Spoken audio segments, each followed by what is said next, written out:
નમસ્કાર દર્શક મિત્રો, આપ જોઈ રહ્યા છો નિર્માણ ન્યૂઝ કાર્યક્રમ હોટ ટોપિક સાથે આપની સમક્ષ હું છું પ્રીતિ તિવારી। દર્શક મિત્રો, હોટ ટોપિક પર આજે વાત કરવી છે ભારતીય અર્થવ્યવસ્થા માટે એક ખરાબ સમાચાર સામે આવ્યા છે। હાલમાં એનએસઓ દ્વારા એક પૂર્વાનુમાન સંભાવના વ્યક્ત કરવામાં આવી છે કે ચાલુ નાણાકીય વર્ષ એટલે કે 2024 અને 25માં ભારતનો જે વૃદ્ધિ દર છે એટલે કે ખાસ કરીને જે જીડીપીનો વૃદ્ધિ દર છે દેશમાં એ 6.4% આસપાસ રહેવાનો અંદાજો છે, જે છેલ્લા 4 વર્ષની સરખામણીએ સૌથી નીચલા સ્તરે છે, સૌથી ઓછું છે। ત્યારે આજે આપણે જાણવાનો પ્રયાસ કરીશું કે શા કારણે આ સંભાવના વ્યક્ત થઈ રહી છે અને એ પહેલાં જે લોકોને ખ્યાલ નથી કે જીડીપી શું છે, જીડીપી નીચલા સ્તરે ઘટે કે વધે એનાથી સામાન્ય નાગરિકને શું ફરક પડે, આપણે જીડીપી વિશે જાણવું શા માટે જરૂરી છે અને સાથે સાથે હાલની જે આ પરિસ્થિતિ, હાલ જે આ સમાચાર સામે આવ્યા છે શા કારણે છેલ્લા 4 વર્ષની સરખામણીએ આ વર્ષે જે ચાલુ નાણાકીય વર્ષ છે તેનું જીડીપી દરની જે વૃદ્ધિ છે શા માટે આટલી નીચલા સ્તરે પહોંચી છે તે પણ જાણવાનો પ્રયાસ કરીશું અને અન્ય દેશોની સરખામણીએ આપણી જીડીપી કેવા પ્રકારની છે તે પણ જાણીશું। અને આ બધી જ માહિતી આપવા માટે, આ તમામ ચર્ચાઓ કરવા માટે મારી સાથે આજે 2 મહેમાનો ઉપસ્થિત છે।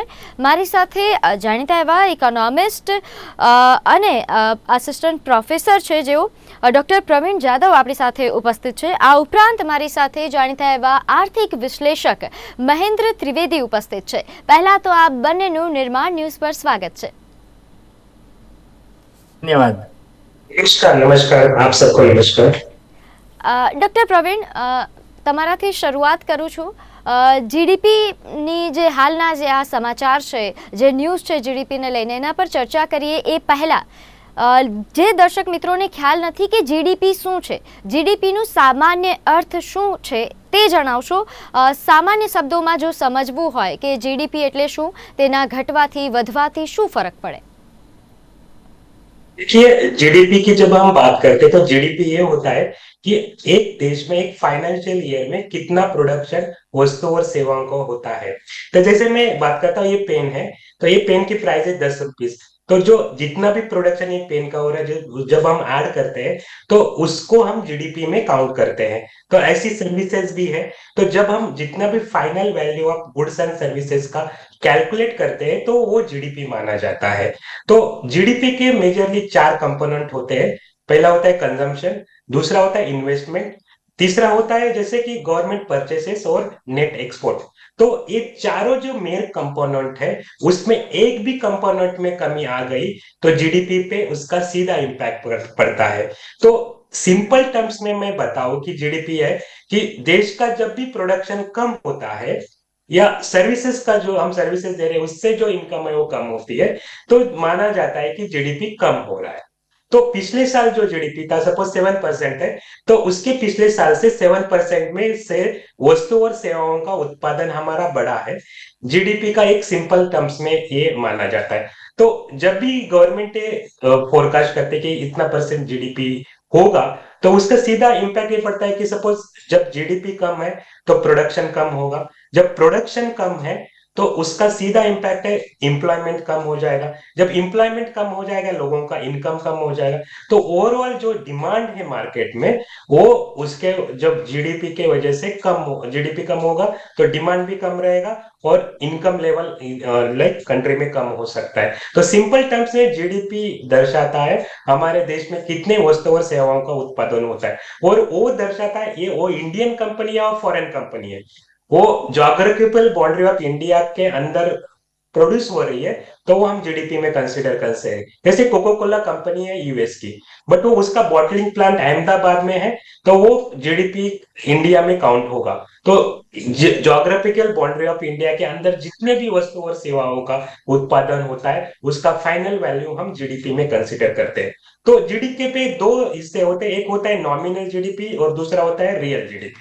तो नॉमिनल जीडीपी में हम लेते हैं, ये प्राइस है उसकी, ये पेन की 10 रुपए और 1 लाख क्वांटिटी बनी है, तो 1 लाख इंटू 10 ये नॉमिनल जीडीपी होगा। रियल जीडीपी क्या कंसीडर करता है, बेस ईयर में इसका प्राइस का पेन का प्राइस था 5 रुपए, तो 5 रुपए इंटू 1 लाख क्वांटिटी वो रियल जीडीपी में कंसिडर करता है, तो इन्फ्लेशन का इम्पैक्ट हम रियल जीडीपी से निकाल देते हैं। तो ये जो आप 6.4% की बात कर रहे हैं, ये रियल जीडीपी की बात कर रही है, considering the neglecting the impact of inflation. महंगाई कम करके जो रेट गवर्नमेंट ने फोरकास्ट किया है वो 6.4%। મહેન્દ્રભાઈ, એ પણ સમજવું જરૂરી છે, લોકોને એ પણ જાણવું જરૂરી છે કે આખરે જીડીપીમાં જે પણ ફેરફાર થાય છે, જે બદલાવ આવે છે, તેનાથી લોકોએ જાગૃત રહેવાની કેટલી જરૂરિયાત છે. આજના યુવાનોએ જીડીપી વિશે જાણવું ખૂબ જરૂરી કેમ બન્યું છે? કારણ કે ઘણીવાર એવું થાય છે, ઘણા એવા યુવાનો છે, ઘણા એવા યુવા ઇન્વેસ્ટર્સ છે જેને હવે કોઈ બાબતોનો ખ્યાલ હોતો નથી અને એ લોકો આગળ વધતા હોય છે. ત્યારે જીડીપીનું જ્ઞાન લોકો સુધી પહોંચાડવું, તેના વિશે લોકોએ ધ્યાન આપવું કે શું વધ્યું શું ઘટ્યું, એ કેટલું જરૂરી કેટલું છે? ખૂબ ખૂબ અભિનંદન. પહેલા તો તમને બહુ અગત્યનો ટોપિક આજે તમે રાખ્યો છે ડિસ્કશનનો, ડિબેટનો. તો જીડીપી જે છે એ સામાન્ય નાગરિક જે ભારતમાં રહે છે, એ વ્યવસાય કરતો હોય, ખેતી કરતો હોય, જોબ કરતો હોય, કોઈ પણ હોય, તો જીડીપી એટલે એક सकल ઘરેલું ઉત્પાદ, ટોટલ ડોમેસ્ટિક પ્રોડક્શન, જે એની કિંમત સાહેબે જે વાત કરી, તો એની અંદર જે છે મેન્યુફેક્ચરિંગ છે, પછી તમે ટ્રેડિંગ ગણો, એની સાથે તમે સર્વિસીસનું વેલ્યુ, એટલે મેન્યુફેક્ચરિંગ, ટ્રેડિંગ અને સર્વિસીસ. પછી એના સબ સેગમેન્ટ હોઈ શકે, અલગ અલગ વિભાગ હોઈ શકે, પણ દેશની અંદર જે ટોટલ કામ થઈ રહ્યું છે અને એનું જે મૂલ્ય છે એને તમે એને અમાઉન્ટમાં ગણો, રકમમાં, તો આપણને ખબર પડે કે એ વધ્યું છે કે ઘટ્યું છે. ટોટલ ઓફ ઓલ, તો એની અંદર મેન્યુફેક્ચરિંગ, ટ્રેડિંગ અને સર્વિસીસ, એની અંદર તમારે વૃદ્ધિ કરવી પડે. સામાન્ય નાગરિકને વાત કરીએ તો કે આપણી સુખાકારી માટે તમે જીવનમાં જે કંઈ મેળવો છો, તમે જે તમને સુવિધા મળે છે, તમને જે જોબની અંદર આવક મળે છે, તમારો ધંધો ચાલે છે, તમારી ખેતીવાડી ચાલે છે, પણ એ બધાની પાછળ મેઇન વસ્તુ કઈ છે? તો તમારી આવક. આવક વધે, દરેકની માથાદીઠ આવક વધે, નવી રોજગારી ઊભી થાય, નવા ધંધા થાય, જે ધંધા ચાલે છે એની અંદર પ્રોડક્શનમાં વધારો આવે. આ પ્રકારની આર્થિક સુધારણા જે થાય એને માપવા માટેની પદ્ધતિ સામાન્ય રીતે આપણે એમ કહી શકીએ કે જે દેશનો જીડીપી દર ઊંચો હોય, તો એનો મતલબ કે પીપલ હેપી હશે, બધા પાસે જોબ હશે, આવક હશે, ત્યાં ભૂખમરો નહીં હોય, અથવા તો ગરીબી ઓછી હશે, અથવા તો એનું સ્ટાન્ડર્ડ ઓફ લિવિંગ સરસ હશે, એવું આપણે સામાન્ય રીતે એક સામાન્ય લોકોની ભાષામાં સમજાવી શકીએ. તો આ જે જીડીપી છે એના દરમાં અવારનવાર ચેન્જ આવે છે, પણ ચિંતાનો વિષય એ છે કે એનએસએસએ જે 6.4 જે અનુમાન લગાવ્યું છે 24-25 માટે, એ છેલ્લા 4 વર્ષમાં સૌથી ઓછામાં ઓછું છે. બીજું, લોકો સમજી શકે, તમે પ્રશ્ન કર્યો છે એટલે કહું કે આપણા દેશની અંદર ખરાબમાં ખરાબ પ્રદર્શન જીડીપીનું જો હોય તો એ છે 2020-21 કોરોના વખતનું. કોરોનામાં આપણો જીડીપી દર માઇનસમાં 5.8 હતો, 5.8 માઇનસ. એટલે એમ છતાંય તે એ વખતે પ્લસમાં એક જ ક્ષેત્ર એવું હતું જે પ્લસમાં હતું, એની એગ્રીકલ્ચર. એગ્રીકલ્ચરમાં કોરોના સમયે પણ તમને સબ્જી, શાકભાજી, દૂધ વગેરે માર્કેટમાં મળી રહેતું હતું, એટલે કે આ દેશના ખેડૂતોએ ત્યારે પણ કામ કર્યું હતું અને એની પાસે કંઈક આવક આવતી હતી. એટલે આ સમજવાની વાત એ છે કે જીડીપી એટલા માટે આપણે જાણવું જોઈએ કે જીડીપી છે ને એ સામાન્ય રીતે એક એવું પેરામીટર છે કે જેના આધારે ખબર પડે કે ભાઈ આ દેશ કઈ બાજુ જઈ રહ્યો છે. અત્યારે ચિંતાની વાત એટલા માટે છે કે તમે જુઓ તો આ આખા વર્ષ દરમિયાન ત્રિમાસિક ગાળામાં જ્યારે જ્યારે સર્વે કર્યો હોય, આંકડા લીધા હોય, તો એવું દર વખતે લાગ્યું છે કે આપણે મેન્યુફેક્ચરિંગમાં પાછળ રહ્યા છીએ, આપણે એગ્રીકલ્ચર પ્રોડક્શનમાં પણ ધારણા પ્રમાણે ઉત્પાદન મળ્યું નથી. કારણો ઘણા હોઈ શકે. ગયા વર્ષે તમે જુઓ તો આપણે ત્યાં અનઇવન મોન્સૂન હતું, વરસાદ અનિયમિત હતો, છેલ્લે વાવાઝોડા જેવું ને માવઠા જેવું આવ્યું. આ બધાને કારણે ખેતી પ્રોડક્શનને અસર થઈ ગઈ. એટલે એ રીતે અલગ અલગ કારણો હોઈ શકે. એમએસએમઈ ના પ્રશ્નો અલગ અલગ હોઈ શકે, જે નાના ઉદ્યોગો છે એના પ્રશ્નો છે, એનું જે ટોટલ ઉત્પાદન છે એની અંદર કમી આવી હોય. સર્વિસ સેક્ટરમાં પણ અલગ અલગ કારણોસર એની અંદર આપણને ઘટ પડી હોય, અને વિદેશ વ્યાપાર અને જે ટ્રેડિંગ છે તો એની અંદર આપણે જાણીએ છીએ કે મોટાભાગના નાના નાના દેશો વચ્ચે યુદ્ધનો માહોલ છે, તો આયાત નિકાસની અંદર પણ પ્રોબ્લેમ આવી શકે છે. અને આ સિવાય ઘણા કારણો છે, પછી આગળ બીજા ફેઝમાં હું વાત કરીશ. પ્રવીણ, ચાલુ નાણાકીય વર્ષ માટે જે આ અનુમાન કરવામાં આવ્યું છે, જે આ સંભાવના વ્યક્ત કરવામાં આવી છે કે 6.4ની આસપાસ જીડીપી વૃદ્ધિ દર આવી શકે છે, જે એનએસઓએ કરી છે. આ પહેલાં આરબીઆઈ દ્વારા જે વાત કરવામાં આવી હતી 6.6ની, એનાથી પણ ઓછું છે. પહેલાં તો એ સમજવું છે, કારણ કે મહેન્દ્રભાઈએ વાત કરી કે 2021માં જ્યારે માઇનસમાં હતું જીડીપી, અને એ પછી અચાનકથી કોઈને પણ વિશ્વાસ ન આવે, કોઈના પણ એક્સપેક્ટેશનથી વધારે જીડીપી વધી હતી 21-22 સુધી, 23 સુધી પણ જે જીડીપી રહી હમે ઊંચી રહી છે. અચાનકથી આ ઘટવા પાછળનું કારણ શું છે? કયા કયા કારણો આપ जवाबदार मानो છો? यस, तो जैसे मैंने पहले बताया था कि जीडीपी के मेन 4 कंपोनेंट होते हैं: कंजम्पशन, इन्वेस्टमेंट, गवर्नमेंट परचेस और नेट एक्सपोर्ट. तो जस्ट सबसे ज्यादा जो प्रॉब्लम आ रहा है वो आ रहा है प्राइवेट इन्वेस्टमेंट में. जो लास्ट ईयर जो था 9% था, वो घट के 6.4% होगा. जब कंट्री में इन्वेस्टमेंट में ही नहीं होगा तो प्रोडक्शन के ऑब्वियसली इंपैक्ट बढ़ेगा. जब प्रोडक्शन नहीं होगा तो जीडीपी नीचे आ जाएगा. तो सबसे पहले मेन रीजन जो है, हमारा कंजम्पशन तो बढ़ा है, जैसे वो 4% से 7.3% बढ़ा है compare to last year. But जो मेन प्रॉब्लम है वो इन्वेस्टमेंट से रिलेटेड है, और इन्वेस्टमेंट कम होने के रीजन बहुत सारे हो सकते हैं.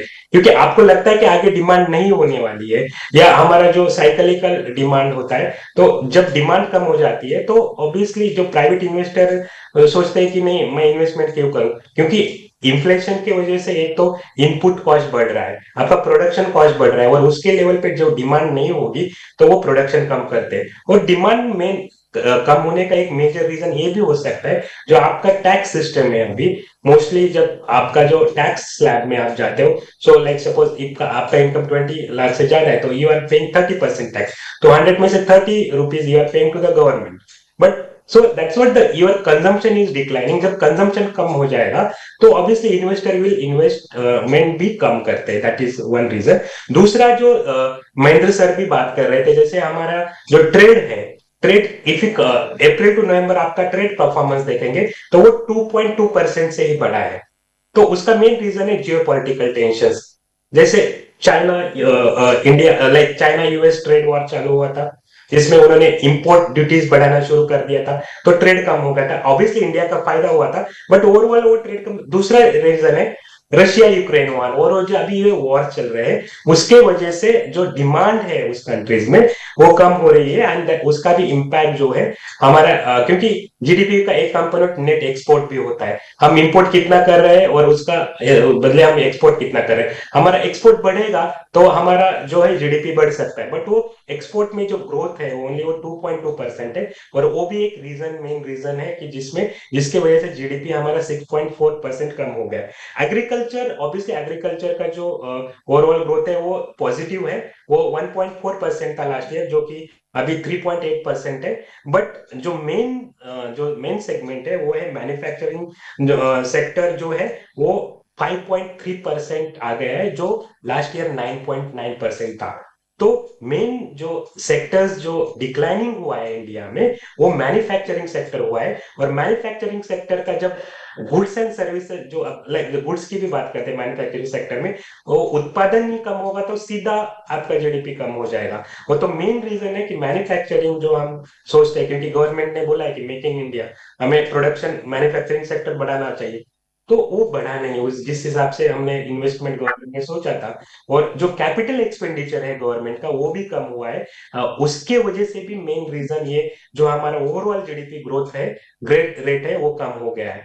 तो obviously these are the main reasons जिसके वजह से हमारा जो जीडीपी ग्रोथ रेट है 6.4% तक आ गया है.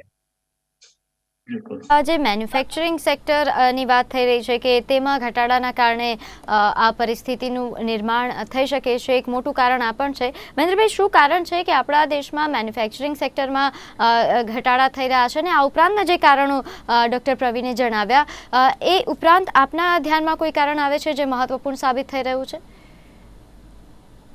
આમ તો પ્રોફેસર સાહેબે જે વાત કરી એ બરાબર છે, એપ્રોપ્રિએટ છે કે ટોટલ જે મેન્યુફેક્ચરિંગનું જે આપણું સેક્ટર છે એની અંદર ઘણા બધા પ્રશ્નો આજની તારીખે છે. છેલ્લા તમે એમ વિચાર કરો તો છેલ્લા 2 વર્ષની અંદર મેન્યુફેક્ચરિંગના જે પ્રશ્નો છે કે એને અલગ અલગ પ્રકારના જે પ્રોબ્લેમ છે એની અંદર પછી એ ફંડિંગ ના હોય કે લોજિસ્ટિક ના હોય કે ટેક્સેશન ના હોય કે એડમિનિસ્ટ્રેશન લગતા હોય કે વેજીસ ના લગતા હોય કે લીગલ હોય, ઘણા બધા કારણોસર આપણું જે ઉત્પાદન મેળવીએ છીએ એની પાછળ આખું ઇન્ફ્રાસ્ટ્રક્ચર, મેન પાવર, મૂડી આ બધું કામ કરે છે. પણ એવા સંજોગોમાં ખાસ કરીને બહુ મહત્વની વાત એ છે કે દેશના મેન્યુફેક્ચરિંગમાં એ સેગમેન્ટ મોટું છે અને એની અંદર ખાસ કરીને ઇન્વેસ્ટર જ્યારે પૈસા વિડ્રો કરે છે, તમે જુઓ શેર બજારની અંદર પરિસ્થિતિ અત્યારે નબળી કેમ છે? ઇન્વેસ્ટર્સ જે છે એ ફંડ કાઢી રહ્યા છે, દેશમાંથી પૈસા લઈ જાય છે. એમ લાગે છે કે હવે અહીંયા રોકાણ કરવાથી આની કરતા બીજે રાખવાથી કંઈક ફાયદો થશે.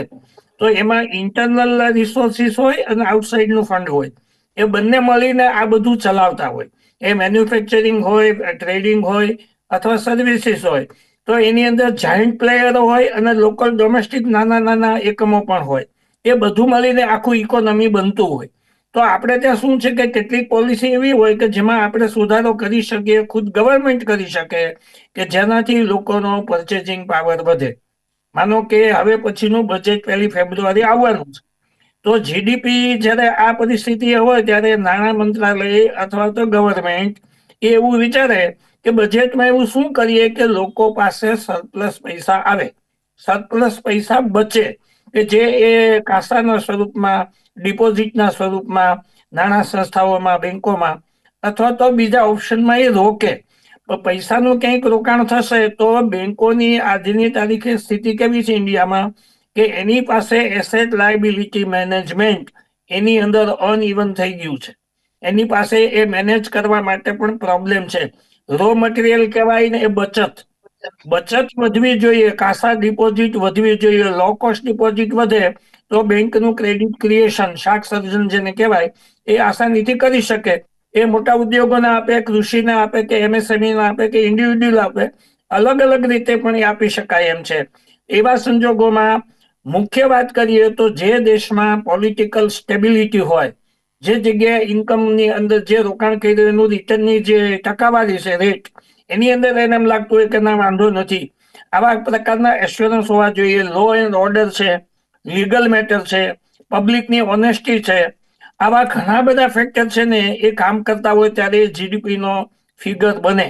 તો આપણે ત્યાં શું હવે પછી બજેટ બનશે તો સરકારે ધ્યાનમાં લેવું પડશે કે આપણો જીડીપી હિસાબે કીધું એમ 4 પિલર ઉપર આધાર રાખે છે. એ મેન્યુફેક્ચરિંગ હોય, પછી એમાં કૃષિ પણ આવે અને ઇન્ડસ્ટ્રી પણ આવે.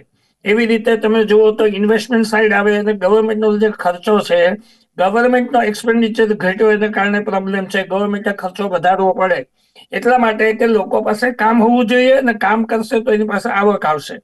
આ આખું રોટેશન છે, એક આખું સર્કલ છે. એ સર્કલની અંદર લોકો પાસે બચત આવે, પૈસા આવે તો એ વાપરશે. એકનો ખર્ચ બીજાની આવક, એ રીતે ઇકોનોમી ચાલે. અને એને કારણે એમાંથી 2 પૈસા બચે તો એ મૂકશે, બચત થશે તો એ જે આખું સેગમેન્ટ છે, એ એક્ટિવિટી જે છે એની અંદર અનસ્ટોપેબલ એક પ્રોગ્રેસ દેખાય. તો એટલા માટે ખાસ કરીને આયોજનકારે ટેક્સેશન વિશે, આઈટી હોય કે જીએસટી હોય કે અન્ય પ્રકારના ચાર્જીસ, એમાં કઈ રીતે રિવ્યુ કરવું જેથી કરીને પબ્લિકને રાહત થાય મોંઘવારીમાં. બીજી બાજુ છે આ જ બચત છે એ રોકાણોમાં કામ લાગે.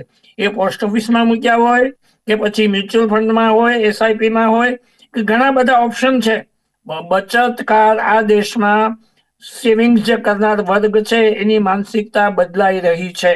એ બેંકોમાંથી નીકળીને એવી જગ્યાએ મૂકે છે કે જ્યાં એમ લાગે કે મને વાંધો નથી, મારી ફંડની સલામતી છે અને મને રિટર્ન પણ ચોક્કસ મિનિમમ મળશે. આ પ્રકારનો માર્કેટમાં ટ્રેન્ડ બદલાઈ ગયો છે. બીજી બાજુ ઘણા બધા એવા કારણો છે જેને કારણે આપણું પ્રોડક્શનને ચોક્કસ અસર થઈ છે અને એમાં માત્ર ને માત્ર આદર્શ રાખવાથી ન થાય, ઇમ્પ્લિમેન્ટેશન જે છે ને એની અંદર ખૂબ જ સુધારા કરવા જોઈએ. તો જ આ દેશની અંદર છે ને ઇકોનોમી આપણે જે $3 ટ્રિલિયન કરવા માંગીએ છીએ, જે કાંઈ એ તમે એની ત્યાં સુધી પહોંચી શકો. એના માટે રિવ્યુ હોવા જોઈએ, મોનિટરિંગ હોવું જોઈએ, સુપરવિઝન હોવું જોઈએ. સમયાંતરે ગવર્મેન્ટે દરેક સેગમેન્ટનો રિવ્યુ કરવો જોઈએ કે આપણે ક્યાં સુધી પહોંચ્યા છે, આપણો અંદાજ કેટલો હતો, તો જ આ બાબતે આપણે ધાર્યું રિઝલ્ટ લાવી શકીએ. अच्छा डॉक्टर प्रवीण, भले ये वृद्धि दर कम हुआ है, लेकिन क्या ये रियल में इतना कंसर्निंग है? अगर हम दूसरे कंट्रीज से इसका कंपैरिजन करते हैं तो भारत कौन से स्टेज पे है जीडीपी का कंपैरिजन अगर बड़े कंट्रीज के साथ किया जाए तो? जब हम कंपेयर करते हैं, इंटरनेशनल कंपैरिजन करते हैं, तो बाकी सारे कंट्रियों के कंपैरिजन में हमारा जो ग्रोथ रेट है it is good, but there is also alarming concern ये होता है जब हम जीडीपी की बात करते हैं, तो जीडीपी जो हम बात करते हैं it is only showing the growth, but हमें डेवलपमेंट की तरफ जाना चाहिए, वो मोर इम्पोर्टेंट है. तो ग्रोथ, मैं सिंपल एग्जांपल बता रहा हूँ, सपोज मेरा पेट बढ़ रहा है तो ये ग्रोथ हो गया है, but it will be also causes health consequence हो गए, मुझे हार्ट अटैक आ सकता है. तो मेरा जब पेट कम होगा, like I will be confident, मेरा वेट कंट्रोल में होगा, तो दैट इज डेवलपमेंट. तो हमें क्वांटिटी से ज्यादा क्वालिटेटिव टर्म्स में भी जाना चाहिए. When we compare other countries, just not only the growth, हमें जीडीपी पर कैपिटा भी देखना चाहिए कि हमारा जो जितना भी जीडीपी हम लाइक उत्पादन सोच रहे हैं, वो कितने लोग, लाइक 10% लोगों के पास ही ज्यादा से ज्यादा वेल्थ हो, वो भी देश के लिए सही नहीं है. तो when we compare other economy, like जैसे आपने क्वेश्चन पूछा था यूएस, यूएस में भी डाउन टर्न चल रहा है, it is their growth rate is down. Even other countries जो मेन यूरोप बोलते हैं और रशिया या other countries, their growth rate is declining, it's fine. Compare to that Indian condition is still better. उनका, हमारा जो भी ग्रोथ रेट है स्टिल इज वर्किंग ऑन, जैसे बाकी कंट्रीज में 2 या 3% है, तो हमारा 6% is good. But at the same time हमें सस्टेनेबिलिटी के ऊपर ध्यान देना चाहिए कि जो भी हम लाइक प्रोडक्शन कर रहे हैं उसका इम्पैक्ट निगेटिवली हमारे इन्वायरमेंट में हो रहा है या वो भी हमें साथ में ध्यान रखना चाहिए, क्योंकि जो भी हम अभी चीजें कर रहे हैं उसका हमारे फ्यूचर जनरेशन पे इम्पैक्ट ना हो, वो भी साथ में हमें सोचना चाहिए. आप इसे थोड़ा डिटेल में बता सकते हैं कि जीडीपी के लिए जो ये संभावना सामने आई है, इसको ध्यान में रख के अब आगे की जो नीति है सरकार की, वो क्या होनी चाहिए, या फिर आरबीआई के तरफ से जो उपाय दिए जाते हैं वो क्या हो सकते हैं? पहले जो मेन रीजन मैंने बताया था कि जीडीपी जो ग्रोथ रेट कम हो रहा है, वो प्राइवेट इन्वेस्टमेंट कम होने से एक मेन रीजन है. तो प्राइवेट इन्वेस्टमेंट जब भी कम होता है तो उसको बूस्ट करने का एक ही तरीका है, इंटरेस्ट रेट कम करो. तो it's comes under the monetary policy of government. Monetary policy की जो सीआरआर और एसएलआर रेट होता है, कैश रिजर्व रेशियो और स्ट्रेटेजिक लिक्विडिटी रेशियो, उसको हमें कम डाउन करना चाहिए. तो मॉनेटरी पॉलिसी में हमें बदलाव लाने की जरूरत है. जब भी हम इंटरेस्ट रेट कम करेंगे तो इन्वेस्टमेंट ऑटोमेटिकली बढ़ सकती है. दूसरा, मैन्युफैक्चरिंग सेक्टर में जो भी डिक्लाइनिंग हुआ है उसको बूस्टअप करने के लिए हमें डिमांड क्रिएट करने की जरूरत है. जब डिमांड नहीं होगी तो मैन्युफैक्चरिंग करके क्या करेगा, क्योंकि उसकी वस्तुओं के लिए डिमांड ही नहीं है. तो वो जनरेट कंजम्पशन हमें बढ़ाना है, और तो obviously we need to disposable income होता है, जो टैक्स रेट का मैं बात कर रहा था. जब टैक्स जो overall tax burden on the people come हो जाएगा तो ऑब्वियसली उनका डिस्पोजेबल इनकम बढ़ जाएगा. जब वो इनकम बढ़ जाएगा तो दे विल डिमांड. तो मैन्युफैक्चरिंग सेक्टर में जब डिमांड बढ़ जाएगा, they will obviously start manufacturing the lot of goods with in the market. Secondly, जो एक्सटर्नल सेक्टर है, जो अभी जो यूएस यूक्रेन वार है, उसके लिए तो हम कुछ कर नहीं सकते जियो पॉलिटिकली, बट उसका एक फायदा हम ले सकते हैं. सपोज रशिया के ऊपर सैंक्शंस है, किसी कंट्री ने लगा दिए, तो उसका डिमांड हम डाइवर्ट इंडिया में कुछ कर सकते हैं कि नहीं, वो चीजों की हमें ऊपर ध्यान देना चाहिए. जो हमारा जो पॉलिटिकल लाइक वे में देखा जाए तो हम कौन से देश में डिमांड कम हो रहा है और उसका रिप्लेसमेंट हम इंडिया से दे सकते हैं क्या. तो उस तरह की जब हम सोच करेंगे तो एक्सटर्नल सेक्टर भी बढ़ सकता है. तो दूसरा, जो जो ट्रेड का मैं बात कर रहा हूँ, तो ट्रेड बढ़ाने के लिए वी कैन, जैसे हमने इंडिया यू का फ्री ट्रेड एग्रीमेंट का बात अभी तक निगोशिएशन कंप्लीट नहीं हुई, वो निगोशिएशन कंप्लीट हम जल्दी से जल्दी कर जाते हैं और हमारा गुड्स कम इंपोर्ट ड्यूटी पे वहां पे जाएगा, तो हमारे एक्सपोर्ट का डिमांड बढ़ सकता है. तो ये सारी चीजें जब हम करेंगे तो ऑब्वियसली हमारा ग्रोथ रेट बढ़ सकता है. At the same time monetary policy में हमें इंटरेस्ट रेट कम करना जरूरी है. वैसे ही फिस्कल पॉलिसी जो है, फिस्कल पॉलिसी में जितना भी हम लोग लाइक इन्वेस्टमेंट या जैसे इंफ्रास्ट्रक्चर में इन्वेस्टमेंट गवर्नमेंट बढ़ा सकती है, और जब इंफ्रास्ट्रक्चर में इन्वेस्टमेंट बढ़ेगा तो ऑब्वियसली लोगों को जॉब भी मिल जाएगा and it can create the demand. तो फिजिकल पॉलिसी में टैक्स रेट कम करके हम डिस्पोजेबल इनकम भी बढ़ा सकते हैं। सो ये मेन स्ट्रेटेजीज हम अडॉप्ट कर सकते हैं। तो ऑब्वियसली जो हम ग्रोथ रेट बात कर रहे हैं 6% वो बढ़ भी सकता है, दैट वी कैन अश्योर।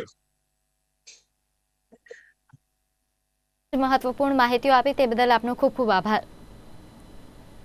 ધન્યવાદ. તો દર્શક મિત્રો, હાલ કાર્યક્રમ હોટ ટોપિક પર બસ આટલું જ. આપ જોતા રહો નિર્માણ ન્યૂઝ. નમસ્કાર.